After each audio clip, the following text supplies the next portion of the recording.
Haleluya, haleluya. Shalom blessed people. Kiranya berkat dan damai sejahtera Allah di dalam Tuhan Yesus Kristus menjadi bagian kita sepanjang hari ini. Bersama saya Pendeta Theodorus dari channel Rumah Berkat, House of Blessing.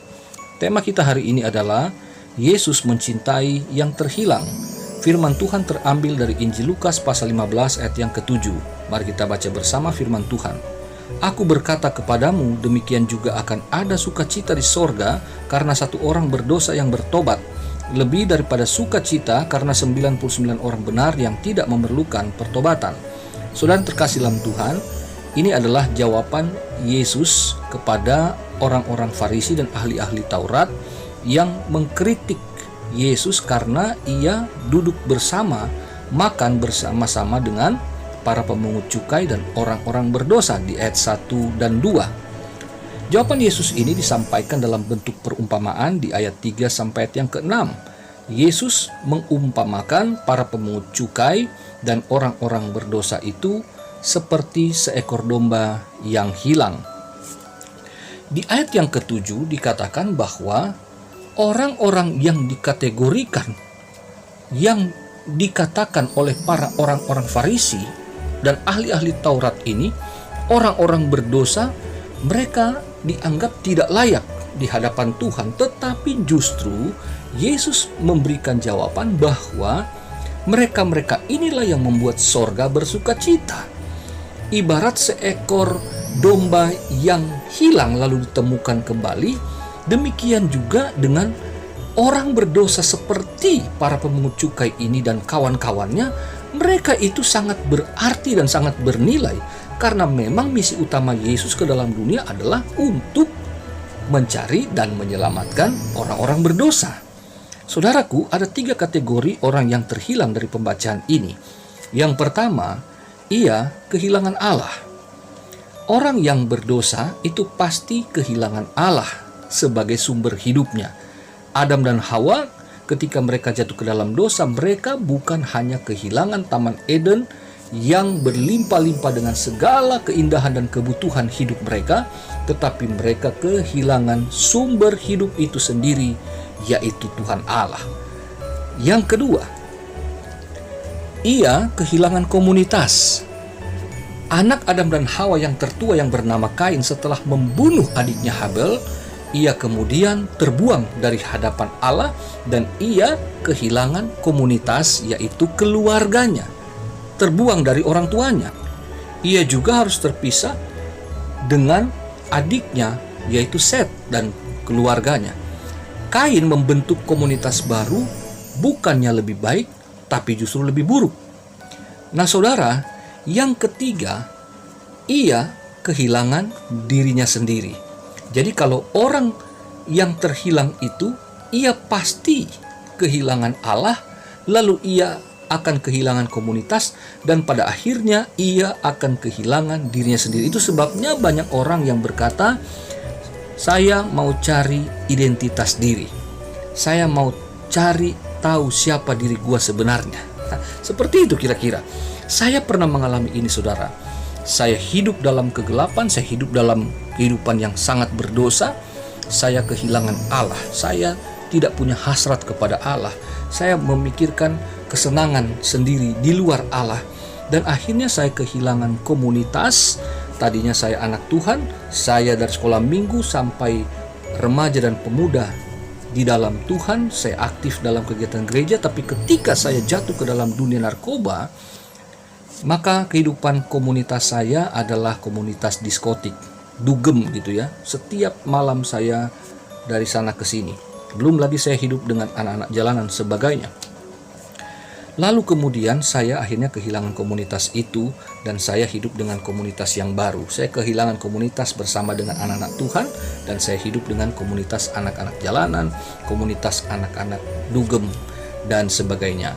Dan akhirnya saya kehilangan diri saya sendiri. Saya nggak ngerti siapa saya, dan saya kemudian merasakan kehilangan damai sejahtera, saya kehilangan sukacita, saya kehilangan kebahagiaan, saya kehilangan jati diri saya tersesat dengan diri saya sendiri, saya galau, saya frustasi, pokoknya hidup kacau balau saudara. Ya, inilah orang yang terhilang. Nah, kemudian Yesus mengatakan melalui perumpamaan ini bahwa ia justru menunjukkan bahwa dia sangat mengasihi atau mencintai domba yang hilang atau orang-orang yang berdosa ini. Nah, buktinya saudara, yang pertama ya, Yesus di ayat yang keempat menyatakan dirinya sebagai gembala tidak akan membiarkan, tidak mendiamkan ketika sang domba itu terhilang. Ia akan pergi mencarinya. Nah, di sini dari teks Yunaninya bahwa sang gembala tidak hanya mencari, tetapi ia berkomunikasi. Nah, saudara, seorang gembala punya suara khas yang sangat dikenali hanya oleh dombanya. Tidak dikenal suara yang lain. Nah, domba yang tersesat kemungkinan bisa terhilang selamanya, dia bisa mati kelaparan atau diterkam, dimangsa oleh binatang buas. Itu sebabnya Yesus datang, dia bukan hanya mencari, tetapi ia membangun kembali relasi dengan berkomunikasi, yaitu melalui firman-Nya. Nah, pemberitaan Injil selama perjalanannya ya di tanah Yehuda maupun di luar itu, bangsa-bangsa lain mendengarnya. Itulah mereka yang datang di ayat yang pertama. Ya, ia berbicara, mereka dijamah, mereka datang untuk mendengarkan Yesus. Saya ketika bertobat, waktu itu saya bercerita kepada saudara-saudara, kepada kenalan orang tua, mereka semua hanya berkata, "Lo lagi paranoid. Kamu habis tripping tadi malam, itu masih sisa-sisanya." Ada juga yang mengatakan itu suara setan. Dan akhirnya saya mengabaikan mereka dan saya berkata bahwa saya percaya ini suara sang gembala saya, ini suara Tuhan Yesus yang memanggil saya. Dan itu terbukti hari ini saya yang memberitakan firman kepada mereka. Haleluya. Nah, saudara, yang kedua, bukti Yesus mengasihi dan mencintai yang terhilang adalah dia menerima mereka saat mereka datang kepadanya, di ayat 1 dan ayat yang kedua. Setelah ia berbicara, ia menyampaikan firman, maka mereka meresponi dengan datang kepada dia dan ia menyambut mereka dengan sukacita. Ya, itu yang ketiga. Dia, Yesus, membentuk komunitas dengan mereka yang terhilang di ayat yang kedua. Dengan mengajak makan bersama, maka Yesus sedang membangun satu komunitas yang baru. Mereka orang-orang yang tertolak dari masyarakat, mereka yang dianggap hina, dipandang sebelah mata oleh orang yang katanya rohani, mereka yang dekat dengan Tuhan, tapi justru mereka menolak orang-orang ini. Dan Yesus mengambil mereka untuk menjadi sebuah keluarga, komunitas yang baru, yaitu keluarga. Karena orang yang makan bersama itu mereka hanyalah orang-orang yang diundang karena kerabat dekat atau sahabat-sahabat dekat. Itu dalam tradisi Yahudi. Jadi dengan memanggil orang-orang berdosa ini, mereka datang meresponi dan mereka makan bersama. Yesus sedang membangun komunitas yang baru bersama dengan orang-orang berdosa. Mereka di dalam Yesus sekarang bukan lagi orang berdosa, tetapi mereka menjadi komunitas keluarga Allah, keluarga Yesus. Haleluya. Dan itulah seperti saya ketika saya akhirnya bertobat, saya kemudian masuk ke dalam komunitas yang benar.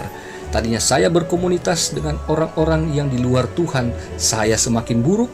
Tetapi ketika saya di dalam komunitas dengan keluarga Tuhan, maka saya menjadi pribadi yang mengenal diri saya. Oh, saya juga ternyata anak Allah yang dikasihi. Haleluya. Yang keempat, saudara, Yesus memberikan bahunya kepada mereka yang terhilang di ayat yang kelima. Nah, di sini dikatakan bahwa domba yang terhilang mungkin itu sudah lelah berhari-hari, dia tersesat, dia capek, atau mungkin sakit, atau mungkin dia celaka waktu dia berjalan. Maka sang gembala tahu ia tidak sanggup untuk pulang sendiri, maka sang gembala mengambilnya dan memikulkannya di atas bahunya. Seperti saya yang tidak berdaya, kacau balau hidupnya, tidak tahu caranya bagaimana untuk dapat kembali. Saya menyadari ketika saya dengarkan firman Tuhan satu saat, saya menyadari bahwa Tuhan sedang berbicara dengan saya untuk memanggil saya pulang. Di situ saya menangis dan saya bilang, Tuhan ampuni saya mau bertobat. Tapi saya nggak tahu caranya gimana. Kemudian saya merasakan seperti sesuatu yang mengangkat keluar beban saya yang saya tidak dapat pahami. Tapi membaca ayat ini, di sini saya tahu inilah gambarannya bahwa domba yang hilang ini dipikul di atas bahu sang gembala. Saya dipikul oleh Yesus untuk kembali ke komunitasnya, yaitu keluarga Allah.